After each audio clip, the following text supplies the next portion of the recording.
নমস্কার বন্ধুরা, শুভ সকাল। তো আজকে আমি তোমাদের দেখাবো, এই দেখো এখান থেকে নিয়ে আমি পাট শাক রান্না করি। তো গাছগুলো আর কতদিন থাকবে। তো এইটুক জাংলার মধ্যে দেখো আমি গেরা দিয়েছিলাম, ঝিঙ্গা, তারপরে হচ্ছে তোমার পুঁই শাক, আর এদিকে হচ্ছে কারকোল গাছ। ছোট্ট একটা জাংলায় আমি অনেক ধরনের গাছ লাগিয়েছিলাম। তো দেখো আমি এখান থেকে পাট শাক নিয়ে ঝোল শাক রান্না করছি। তো এখন দেখো পাট গাছগুলোর দানা হয়ে গেছে, তো এটা আমি আবার নতুন করে করব, ভেঙে পাট গাছগুলো কেটে দিব। তারপরে এখানে আমি করব কী কী এখানে বুনে দিব। পালং শাক, তারপরে হচ্ছে তোমার পালং শাক, আর হচ্ছে ওই যে লাপা শাক বা ধনে শাক, ধনের দানা, এইগুলো সব বীজ ফেলে দেব। তারপরে আস্তে আস্তে আবার হয়ে যাবে। ওইগুলো উঠিয়ে আমি আবার সকালবেলা রান্না করব। তো তোমাদের দেখাচ্ছি, এই জাংলাটা একদম আমি পরিষ্কার করে নেব। আজকে পারবো না, কারণ বেলা হয়ে গেছে। আর তোমাদের আমি আজকে দেখাবো যেখানে আমি সব সময় ভিডিও করি। তো বন্ধুরা, তোমরা দেখতে থাকো, আমি যেখানে ভিডিও করি সেখানে কত ধরনের ফুল গাছ আছে।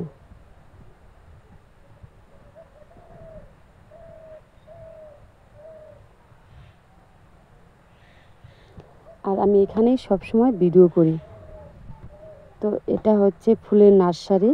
এখান থেকে অনেক লোক এসে ফুল গাছ নিয়ে যায়। তো এখনও সব ফুল গাছ লাগানো হয়নি। পাশে জমি আছে, সে জমিতে আমি যে ভোলাগান্দা এসব গাছ লাগিয়ে তোমাদের দেখাবো। তো ওটা জমিটা চাষ করা হয়ে গেছে, তো এখনও লাগানো হয় নাই। যখন আমি ভোলাগান্দা জমিতে লাগাবো তখন তোমাদের দেখাবো। তো বন্ধুরা, ফুল বাগান তোমরা দেখো।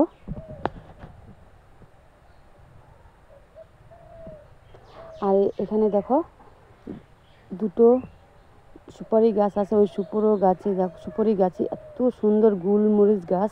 তোমরা হয়তো অনেকে দেখে বলবে যে এটা হচ্ছে পান গাছ, কিন্তু না, এটা হচ্ছে গুলমরিচ গাছ। আর এখানে দেখো এত সুন্দর সাদা জবা ফুল ফুটেছে। তো এখানে দুই রকমের জবা ফুল গাছ আছে, একটা হচ্ছে লাল, আরেকটা হচ্ছে সাদা।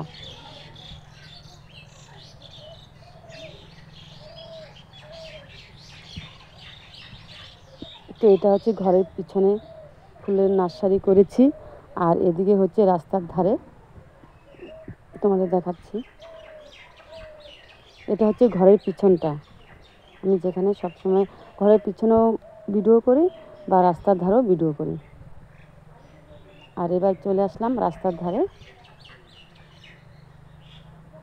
তো এই যে দেখো বন্ধুরা, এখানে এত সুন্দর করে ফুল গাছ লাগানো হয়েছে। আর এখানে দেখো অপরাজিতা ফুল গাছ, একটা হচ্ছে নীল আর একটা হচ্ছে সাদা।